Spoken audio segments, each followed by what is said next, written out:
Bonsoir à tous. En fait, aujourd'hui, nous allons voir comment créer un utilisateur ou des utilisateurs dans Active Directory. Alors, il y a plusieurs façons que vous pouvez créer des utilisateurs dans Active Directory. Vous pouvez utiliser l'environnement à PowerShell, ou bien vous pouvez aller carrément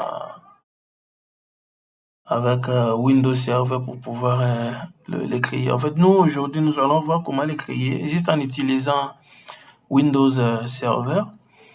Alors, étant qu'administrateur système, il peut y avoir des utilisateurs, des nouveaux venus dans votre département ou dans votre société ou entreprise. Et on vous remet une liste qui contient des utilisateurs ou un utilisateur. Par exemple, dans mon cas, il y a un utilisateur qui est venu dans notre société. L'utilisateur se nomme Fungakanga Joël. Il sera dans les départements de l'IT. Et comme permission, il aura droit à la lecture et à l'écriture. Mais avec ça, on va pas voir ça aujourd'hui avec les permissions parce que on n'a pas déployé les serveurs de fichiers aujourd'hui. Nous allons voir ça plus tard quand nous aurons faire les déploiements des serveurs de fichiers. Mais aujourd'hui, nous allons voir juste comment créer un utilisateur et les connecter au domaine pour que ces derniers puissent avoir accès aux ressources de l'entreprise. En fait, pour créer un utilisateur, vous devez d'abord vous positionner dans votre gestionnaire des serveurs. Et vous allez voir juste au point supérieur droit, il y aura un onglet qui se nomme Outils. Vous allez cliquer sur Outils et puis vous allez parcourir dans différents rôles pour aller choisir utilisateur et ordinateur Active Directory. Vous allez cliquer ici, utilisateur et ordinateur Active Directory. Mais si c'est votre version, c'est en anglais. Vous allez voir, ça sera Tools. Et puis, vous allez voir User and Computer Active Directory. On clique là et puis nous allons patienter un peu pour que l'utilitaire s'ouvre. Voilà. Là, nous sommes dans notre...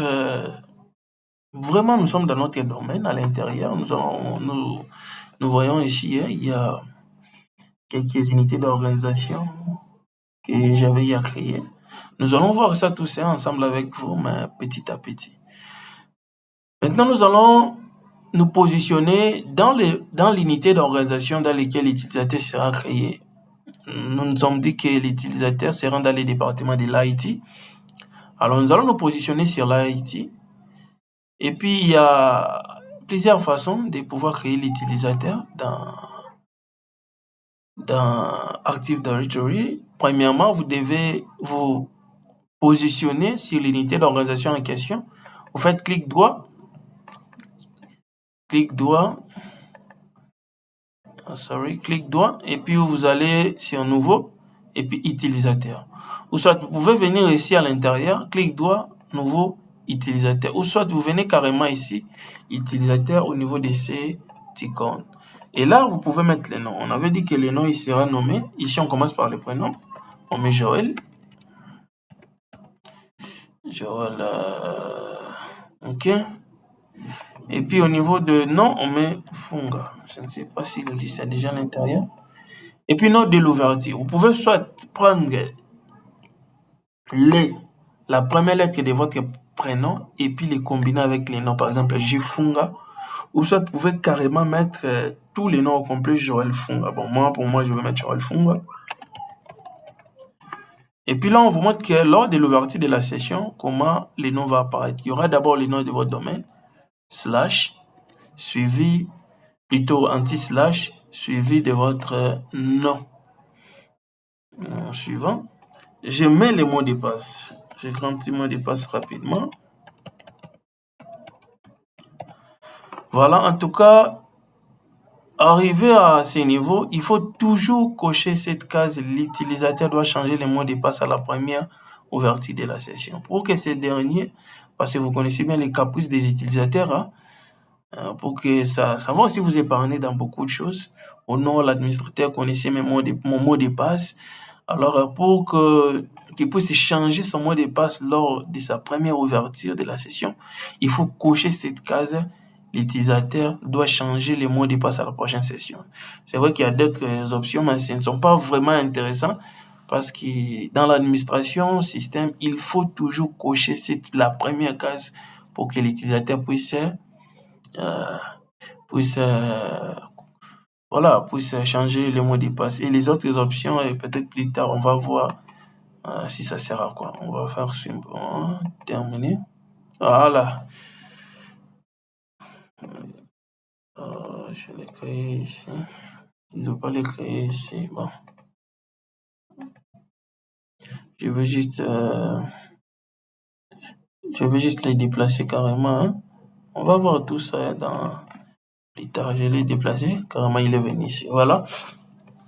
Maintenant, nous allons voir comment connecter cet utilisateur dans les domaines de notre entreprise pour que ce dernier puisse d'abord joindre les domaines et avoir accès aux ressources de l'entreprise. Pour cela, nous allons venir dans notre machine qui est là. Nous allons les connecter.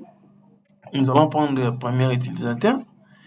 Alors peut-être de pouvoir assister votre utilisateur ou bien le laisser s'il a quelques notions en informatique. Je vais mettre Joël, je mets Funga, je mets le mot de passe, je vais créer. Je fais Enter. Vous voyez, hein, on vous dit le mot de passe de l'utilisateur doit être modifié avant la première session. Et là, ça vous épargne. Donc l'utilisateur sera la seule personne à connaître les mots de passe de son compte. On change les mots de passe parce que le système nous a obligés de le faire. On fait OK. Changement du mot de passe est en cours. On patiente un tout petit peu pour voir ce qui va se passer juste après. Voilà. On vous dit votre mot de passe a été changé. Très bien. Magnifique. Et là, OK. Qu'est-ce qu'on va faire? On n'a qu'à patienter. L'utilisateur doit patienter. Si le serveur des fichiers a été déployé, donc l'utilisateur verra ses partitions, donc il aura accès vraiment aux ressources des départements. Et puis là, il peut carrément commencer à faire son boulot et faire son job. Voilà, on vous dit bonjour. L'utilisateur est en train de se connecter au domaine. En fait, avec Active Directory, c'est vraiment bien parce que tout le monde ne peut pas faire n'importe quoi. Les restrictions vraiment sont mises en place. Les limites sont imposées. On ne pouvait pas faire n'importe quoi. On ne peut pas modifier n'importe comment. Donc, c'est vraiment important de pouvoir déployer, de pouvoir avoir un domaine dans votre entreprise pour que ça puisse vous aider, hein, et ça puisse vous épargner dans certaines complications liées aux fausses manipulations des utilisateurs. Voilà un peu ce que nous avons vu aujourd'hui. Je vous souhaite une bonne soirée. Nous allons nous revoir à la prochaine. Merci beaucoup.